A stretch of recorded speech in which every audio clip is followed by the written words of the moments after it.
Yeah, definitely looking forward to seeing what the different groundhogs have to say about what lies ahead. Of course, we'll keep an eye on Woodstock Willie just down the road from us too. I know would it be fairly sunny tomorrow, so likely going to see that shadow at least locally. Now, when it comes to just 6 more weeks of winter, meteorologically speaking, we wrap up winter at the end of this month. But that's just for climate keeping records for the most part. If you look at it from the way the Earth is tilting and all that, officially the spring season begins on March 20th. That's the first day of spring this year. But as we know, the weather doesn't always line up with that calendar date. So then as we look at just when do we usually see winter kind of wind down, on average, that last snowfall can go as late as April 2nd, but that might just be a dusting or some flurries lasting into April. Wintry temperatures, though, usually last into late March. So I wouldn't say that winter goes all the way through the month of March, but as we know here in the Midwest, locally, we can see those wintry conditions linger into at least the middle of next month before we start to really get into spring territory.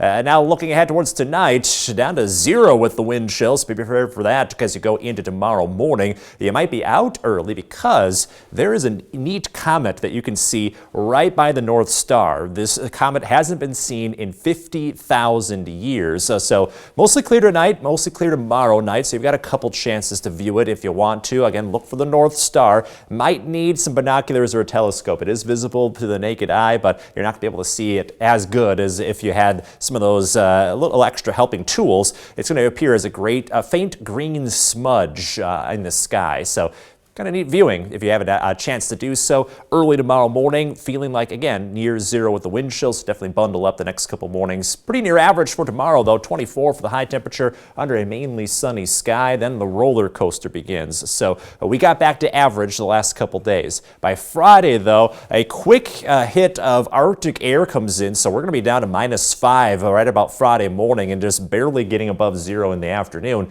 Then look how quickly this all switches into the weekend and early next week. We're back above freezing by the time we get to Sunday. So again, harsh cold ahead for Friday, but it only lasts for about a day. Watch out for some dangerously cold wind chills, though. Friday morning might be down to -25 for a very chilly end of the week, but then back above freezing for a couple afternoons this weekend. 40s possible next week with a chance for rain in the forecast. That might get rid of some of the snow we just picked up recently. In your most accurate 10-day forecast, we'll continue the thaw throughout next week. So temperatures do look to get above freezing most days. So it doesn't look like those harsher winter conditions we've had for the last week or so stick around for too long.